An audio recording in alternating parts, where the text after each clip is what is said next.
I never imagined that life at 72 would take such an unusual turn. I had always pictured my senior years to be calm and tranquil, with nothing to do but reflect on the past and appreciate the simplicity of life. But the truth was far different. I was simply an ordinary widow left alone in a peaceful house when Robert died. The home, which had previously been full of laughter and discussion, now resonated silently. More time than I knew what to do with gathered about me like a dense cloud. The days seemed forever. People assured me I'd get used to the loneliness. The pain would subside over time, but as the years went by, the quiet did not seem to ease. It just pressed further like an unseen weight on my chest. That's when Buddy entered my life. A dog, it's a comfort, my partner. I had no idea that Buddy would grow into something far greater than I could have envisioned. Make sure to subscribe to my channel so I can keep giving you intriguing, genuine tales like these. Also, don't forget to watch this video till the finish and like it, since the tale will be quite entertaining. Please click the like button to express your support. It all began so casually. Emily, my daughter has been recommending for a time that I have a dog. It'll keep you company, Mom, she remarked with a knowing smile. But I knew exactly what she was thinking. She was concerned about me. She had no idea that I was already dealing with a type of loneliness that no animal could ever satisfy. But I gave in, as moms frequently do when their children demand. So I went to the shelter and brought home Buddy, a beautiful mongrel with wide, soulful eyes. Buddy was originally simply a dog, a gentle, loyal buddy who followed me around the house, wagging his tail anytime I glanced at him. He wasn't very exceptional. However, he developed into more than simply a dog in the same way other pets do. He had an amazing capacity to feel when I was depressed. He seemed to be able to sense my feelings more accurately than anybody else. When I was sitting on the couch thinking about Robert, Buddy would hop up next to me, placing his head on my lap and staring at me with those deep brown eyes. When I touched his fur, I felt the warmth of his presence brighten my mood. It was reassuring, to say the least, but I knew it was only temporary. Something changed over time. Buddy was no longer just a dog. It began off little and nearly undetectable. At first, I noticed that he started following me around. He would sit by the entrance when I walked to the kitchen, or by my feet when I sat down to eat dinner. However, things quickly became very serious. I started waking up. Every morning, Buddy cuddled up next to me, on the side of the bed, taking over the space where Robert had slept. I didn't mind it at all. It provided the consolation I had been missing since Robert's death. Even amid the silence of the night, it felt comforting to have someone at my side, even if it was only a dog. But it wasn't simply his friendliness that began to influence me. It was his presence, his ever-watchful gaze. It was unusual for a dog to maintain such close watch on its owner. Buddy began studying me with an intensity I had never seen before. It wasn't only that he was close. He seemed to be waiting for something, monitoring my every move. And that's when I realized he appeared to understand me. It was the anniversary of Robert's death, and I was sitting alone on the couch, thinking on our many years together. It had been a terrible day, full of memories and pain. Buddy, as always, was at my side, but this time he did something unusual. Instead of resting calmly at my feet like he always did, he leaped onto the couch beside me and placed his head on my lap. His eyes focused on mine, filled with a tenderness I couldn't quite describe. At that point, something changed. He seemed to understand the depth of my anguish. He understood. "You're a good boy, Buddy," I said, caressing his velvety ears. As I did, I felt my sadness lighten slightly. It was astonishing how much comfort his simple presence offered. And as I stared at him, I realized he knows me better than anybody else. It was not the typical way a dog looks at its owner. It was deeper and more intimate. There was something human in his eyes. It was unsettling, yet oddly relaxing. Buddy and I developed a relationship over the course of many weeks. I awoke every morning to find him snuggled up next to me. At night, he stayed near, following me from room to room and observing me with his deep, knowing eyes. There was also something else. His alertness increased, and it seemed like he was always on the watch for something. As I wandered about the home, his gaze remained attentive. At first, I believed it was just my imagination, but as I saw more, I realized it wasn't your standard pet-owner interaction. Something was changing. There was one night in particular that stood out, and it definitely made me realize how much had changed. It was late and the home was silent. I had just finished a cup of tea and was on my way to my bedroom when Buddy appeared behind me. Like he often did, but this time instead of sitting at the foot of the bed, he did something unusual. He went onto the bed and sat right next to me. His wide black eyes locked on mine, and I felt a flutter in my chest that I couldn't understand.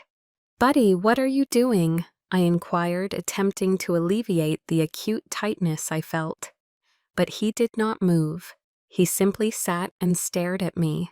His look was strong, and it made my heart beat. My heart quickened, but I couldn't take my gaze away. It felt as if he was waiting for me to do something to acknowledge the shift in our relationship. I stretched out to pet him, and the instant my palm touched his fur, I felt something.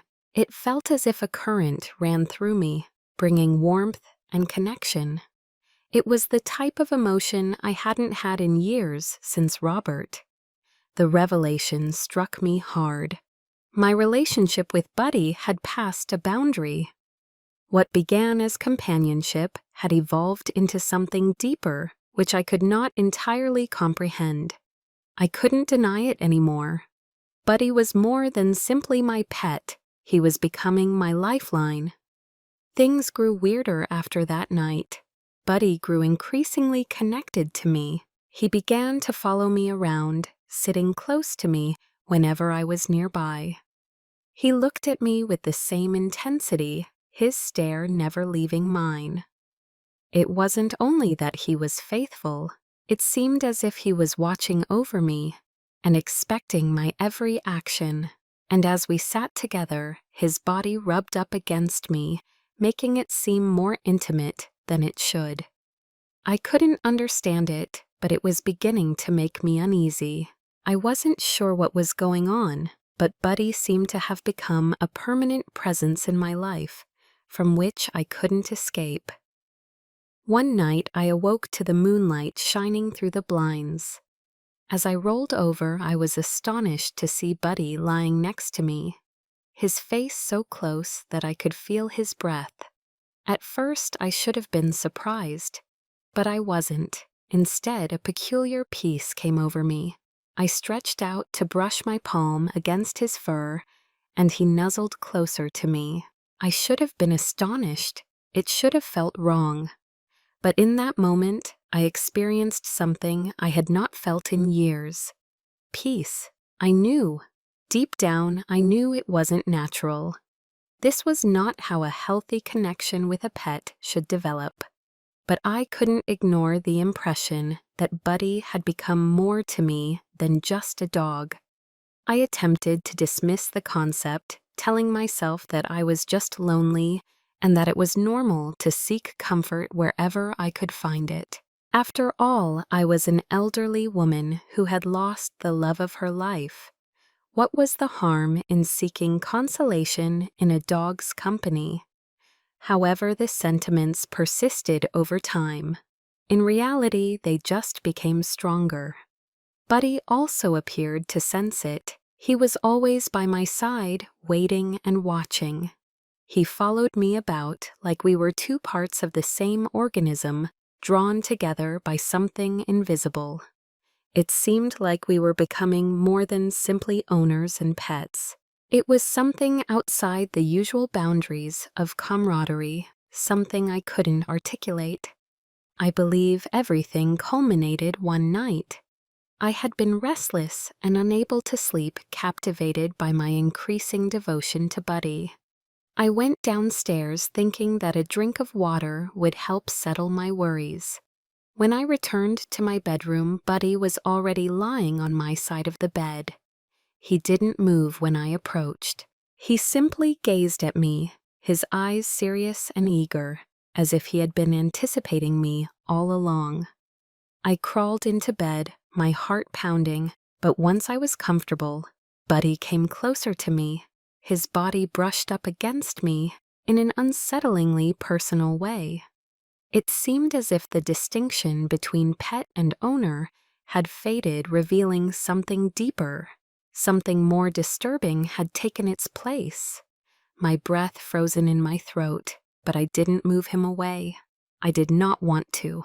Instead, I let him stay his warmth, replacing the icy spot in my heart. I should have felt ashamed, but I didn't. I felt at ease as I lay in bed with Buddy beside me. I hadn't felt this peaceful since Robert's death. We stayed like this for hours. Two lonely individuals find consolation in one another. However, as the days passed, I was unable to shake the remorse and bewilderment that followed. I had crossed a boundary. I had allowed this bond to grow beyond what it should have been. However, I was unable to stop myself.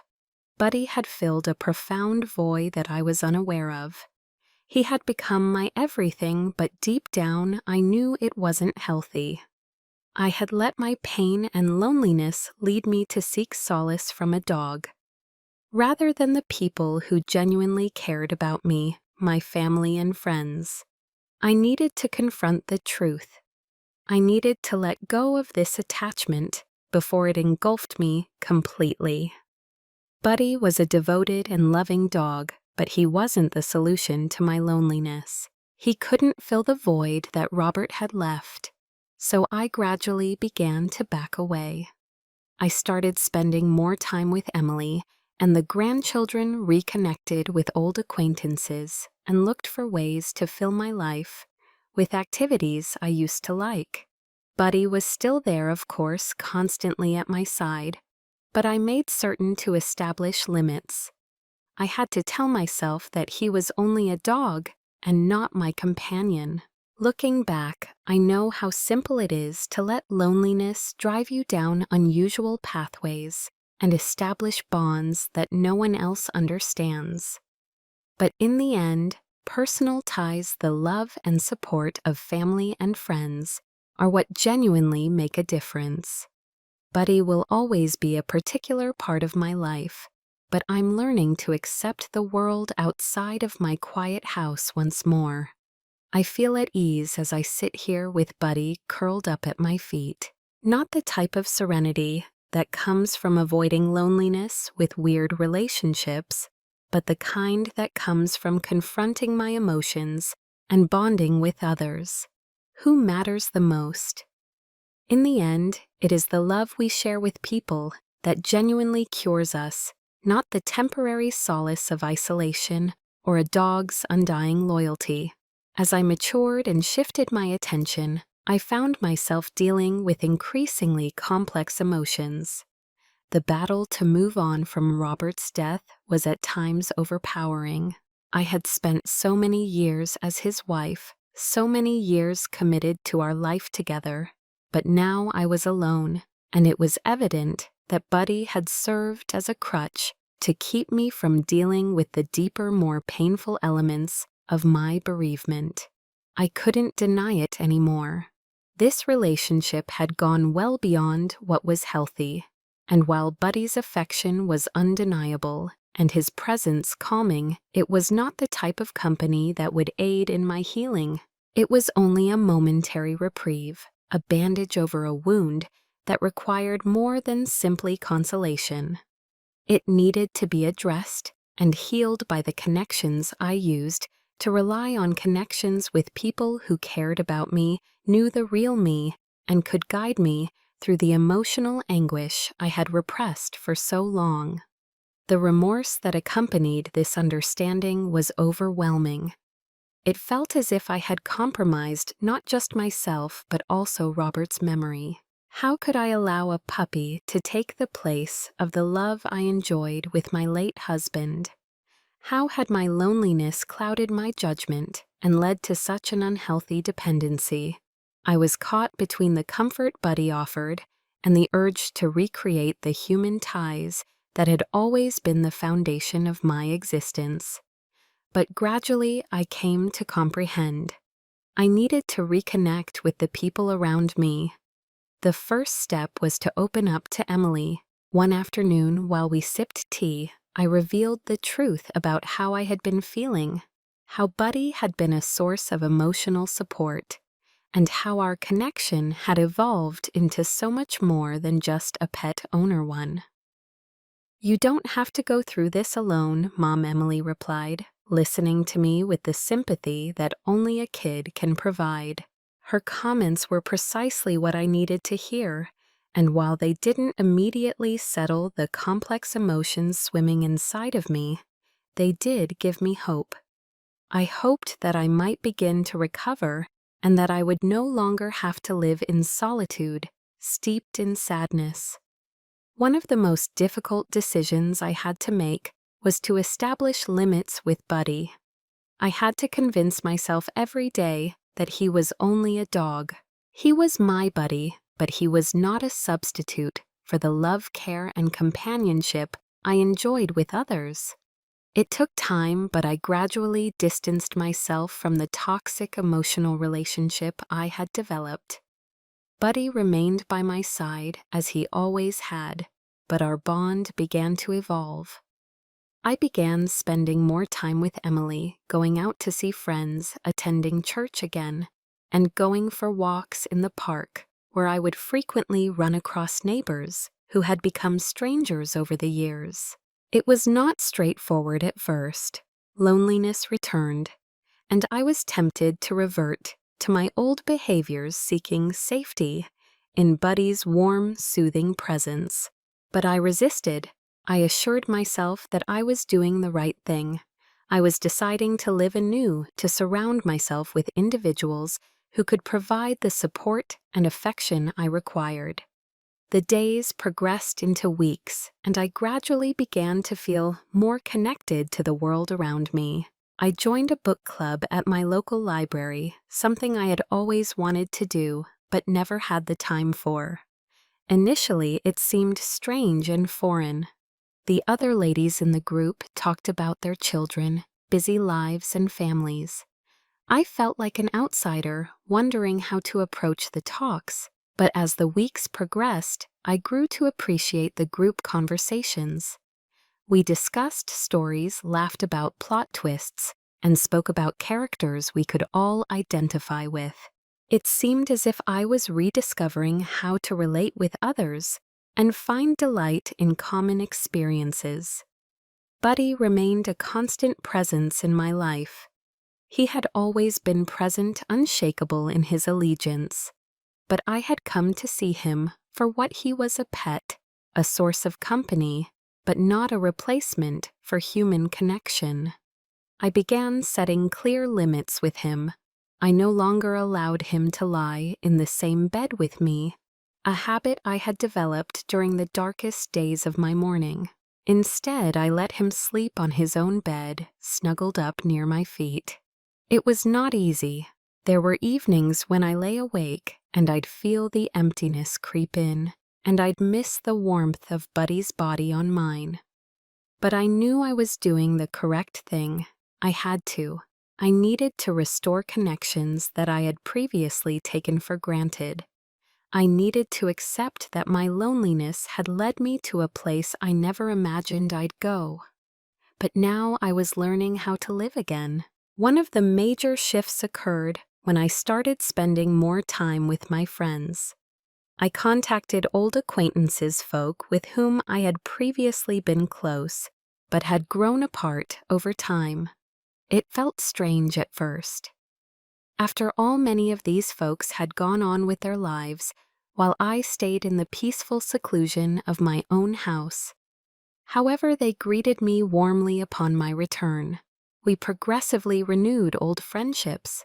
It seemed like I was finally returning to the world I had left behind.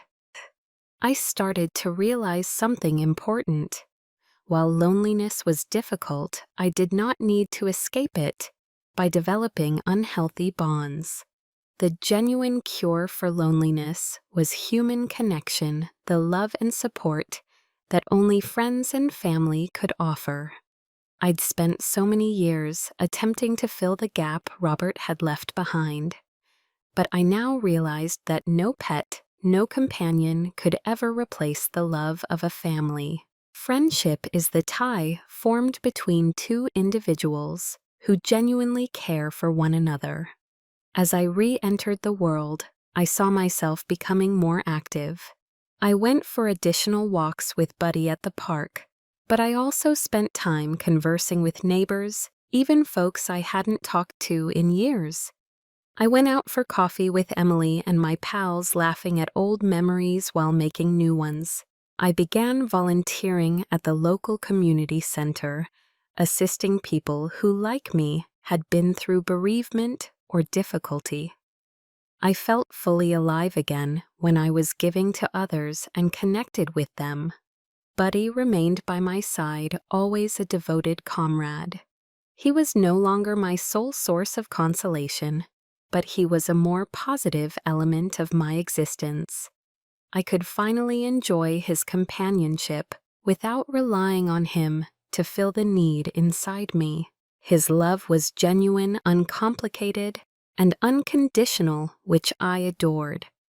But I realized it wasn't enough to cure the deeper aspects of myself. Looking back, I see how simple it is to fall into harmful routines while dealing with sadness and loneliness. I let my emotions cloud my judgment and sought solace in Buddy, although knowing deep down that I needed to reconnect with those who loved me. But eventually, I found my way back. I learned to extend my heart to others and let them fill the gaps that Buddy couldn't. And in doing so, I discovered a tranquility I hadn't felt in years. Not the type of peace that comes from fleeing loneliness, but the kind that comes from embracing my emotions and realizing that loss and loneliness are natural parts of life, but they do not define me. I'm comfortable as I sit here now with Buddy curled up at my feet. Not the type of happiness that comes from avoiding my feelings or relying too much on a pet, but the kind that comes from confronting my challenges, full-on mending the connections that are most important to me, and realizing that I am not alone. I have family friends and Buddy who will always hold a special place in my heart. In the end, the love we share with others is what actually cures us, not the transient consolation of isolation or the constant loyalty of a dog, however beautiful.